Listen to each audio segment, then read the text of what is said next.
Halo, saya akan mempresentasikan tugas individu saya mengenai satu mata kuliah, yaitu mata kuliah testing psikologi. Yang pertama-tama, saya akan menjelaskan pengertian psikologi.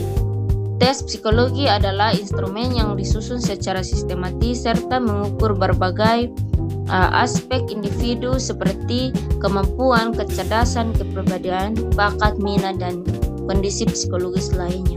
Menurut Anne Anastasi, tes psikologi merupakan pengukuran yang objektif dan terstandarisasi terhadap sampel perilaku individu. Sementara Robert J. Gregory mengatakan bahwa tes psikologi digunakan untuk memahami perbedaan individu dalam berbagai aspek psikologis, baik pada bidang pendidikan, klinis, industri, maupun penelitian. Hasil tes dapat menjadi satu dasar pengambilan keputusan yang akan lebih objektif dan ilmiah. Jadi yang berikutnya mengenai tujuan tes psikologi.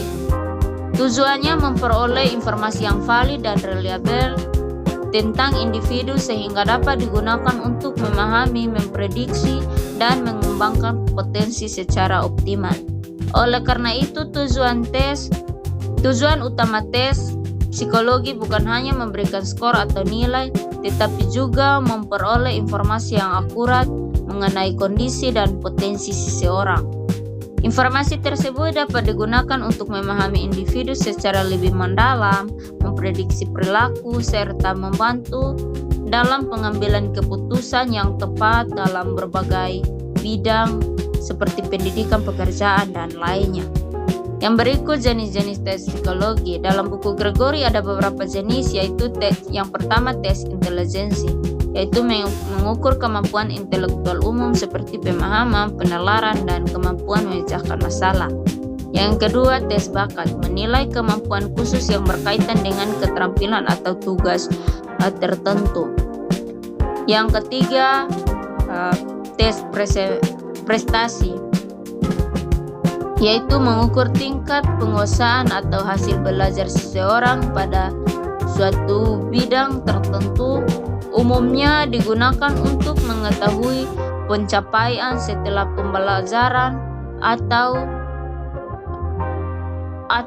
suatu pelatihan. Yang keempat, mengenai tes kreativitas, menilai kemampuan menghasilkan ide-ide baru, unik, dan solusi yang inovatif. Berguna untuk melihat kemampuan berpikir kreatif dalam menghadapi berbagai permasalahan.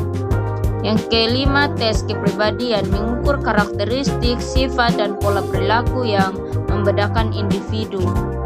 Yang keenam, tes minat, mengidentifikasi ketertarikan seseorang terhadap aktivitas atau bidang tertentu. Yang ketujuh, tes perilaku, mengamati dan mencatat perilaku secara sistematis.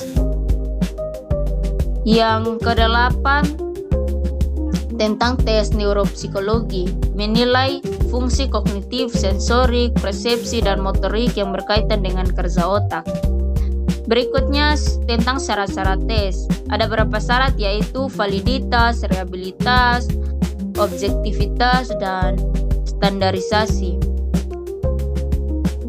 Validitas yaitu tes harus mampu mengukur aspek yang memang ingin diukur. Reliabilitas, tes menghasilkan skor yang konsisten apabila digunakan berulang pada kondisi yang relatif sama. Objektivitas adalah proses pelaksanaan, penilaian, atau interpretasi. Tes harus bebas dari pengaruh subjektivitas penilai. Standarisasi harus memiliki prosedur administrasi pemberian skor dan interpretasi seragam. Yang berikut norma tes psikologi. Norma tes psikologi adalah standar atau acuan yang digunakan untuk membandingkan skor individu dengan skor kelompok referensi yang memiliki karakteristik serupa seperti usia, tingkat pendidikan, atau jenis kelamin. Menurut Anastasi dan Susana, norma merupakan data hasil pengukuran yang diperoleh dari kelompok sampel representatif dan digunakan sebagai dasar interpretasi skor tes. Tanpa adanya norma, skor yang diperoleh individu hanya berupa angka atau tidak memiliki arti psikologis yang jelas. Fungsi norma tes psikologi. Yang pertama, memberikan makna terhadap skor yang didapat atau diperoleh individu. Yang kedua, menunjukkan posisi individu dibandingkan kelompok sebaya. Yang ketiga, membantu proses interpretasi hasil tes secara objektif. Yang keempat, menjadi dasar pengambilan keputusan. Sekian dari presentasi saya. Terima kasih.